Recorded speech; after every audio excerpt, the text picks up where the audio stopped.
नमस्कार. आज आपण 10व्या अध्यायाला सुरुवात करीत आहोत. ओम श्री परमात्मने नमः. अध्याय 10वा, विभूती योग.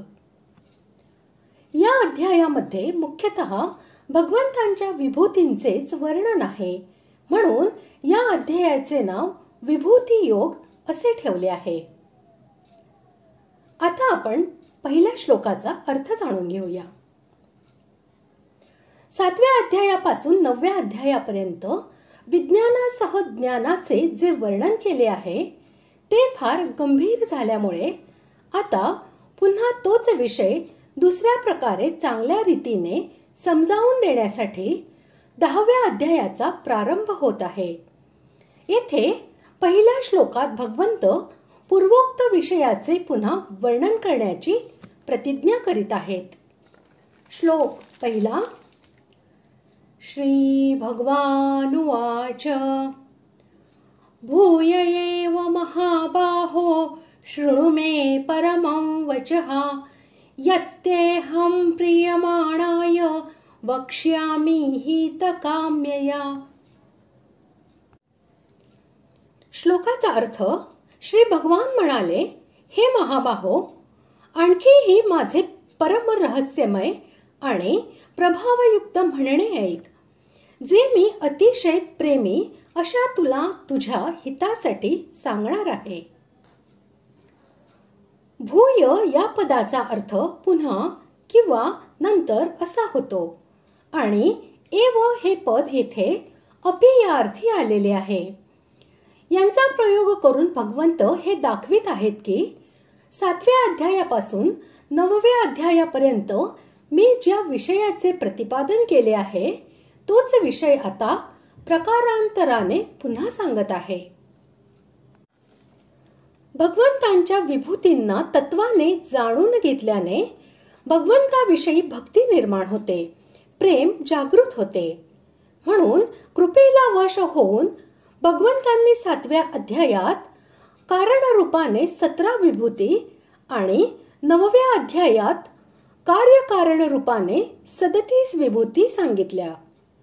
आता येथे आणखीही विभूती सांगण्यासाठी तसेच भक्तीचे आणखीही विशेषतेने वर्णन करण्यासाठी भगवान भूय एव असे म्हणत आहेत. जो उपदेश परमपुरुष परमात्म्याचे परम गोपनीय गुण, प्रभाव आणि तत्व यांचे रहस्य उघड करणारा आहे आणि ज्यामुळे परमात्म्याची प्राप्ती होते त्याला परमवचन असे म्हणतात. म्हणून या अध्यायामध्ये भगवंतांनी आपले गुण, प्रभाव आणि तत्व यांचे रहस्य जाणवून देण्यासाठी जो उपदेश केला आहे तोच परमवचन होय.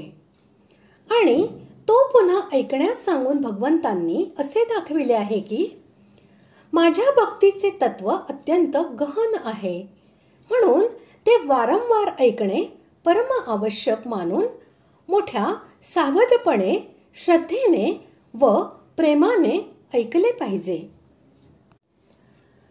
श्रोता वक्त्याविषयी श्रद्धा आणि प्रीती ठेवणारा असावा आणि वक्त्याच्या अंतःकरणात श्रोत्याविषयी कृपापूर्वक हित भावना असावी. त्यावेळी वक्त्याचे वचन, त्याच्याद्वारा सांगितलेला विषय श्रोत्याच्या अंतःकरणात अटळ रूपाने स्थिर होतो. यामुळे श्रोत्याची भगवंताचे ठिकाणी आपोआप रुची उत्पन्न होते, भक्ती आणि प्रेम निर्माण होते. प्रियमाणाय या विशेषणाचा प्रयोग करून भगवंतांनी हे दाखविले आहे की हे अर्जुना, तुझे माझ्यावर अतिशय प्रेम आहे. तू माझी वचने अमृततुल्य समजून अत्यंत श्रद्धेने आणि प्रेमाने ऐकतोस. म्हणून मी कोणत्याही प्रकारचा संकोच न करता आणि विचारले नसताना तुझ्या समोर आपले परम गोपनीय गुण, प्रभाव आणि तत्व यांचे रहस्य वारंवार उघड करीत आहे. हे तुझ्या प्रेमाचेच फल आहे. तसेच हितकाम्यया या पदाच्या प्रयोगाने असे दाखविले आहे की तुझ्या प्रेमाने माझ्या स्वभावामध्ये तुझ्या हिताची कामना भरून टाकली आहे, म्हणून मी जे काही सांगत आहे त्या गोष्टीत स्वाभाविकपणेच तुझे हितच भरलेले आहे. येथे हित कामया या पदातून एक शंका होते की भगवंतांनी ठिकठिकाणी कामनेचा निषेध केला आहे, मग ते स्वतः आपल्या ठिकाणी कामना का ठेवतात? याचे समाधान असे आहे की वास्तविक आपल्यासाठी भोग, सुख, आराम इत्यादी इच्छिणे हीच कामना आहे. दुसऱ्याच्या हिताची कामना ही कामनाच नव्हे. दुसऱ्याच्या हिताची कामना तर त्याग आहे आणि आपली कामना समाप्त करण्याचे मुख्य साधन आहे. म्हणून भगवान सर्वांना आदर्श रूपाने धारण करण्यासाठी म्हणत आहेत की जसे मी हिताच्या कामनेने म्हणत आहे, तसेच सर्व माणसांनी प्राणीमात्राच्या हिताच्या कामनेनेच सर्वांशी यथायोग्य व्यवहार करावा. यामुळे आपली कामना समाप्त होईल आणि कामना समाप्त झाल्यावर माझी प्राप्ती सुगमतेने होईल. प्राणीमात्राच्या हिताची कामना ठेवणाऱ्यास माझ्या सगुण रूपाची सुद्धा प्राप्ती होते. अशा प्रकारे आज आपण पहिल्या श्लोकाचा अर्थ जाणून घेतला. पुढील भागात आपण दुसऱ्या श्लोकाचा अर्थ जाणून घेणार आहोत. धन्यवाद.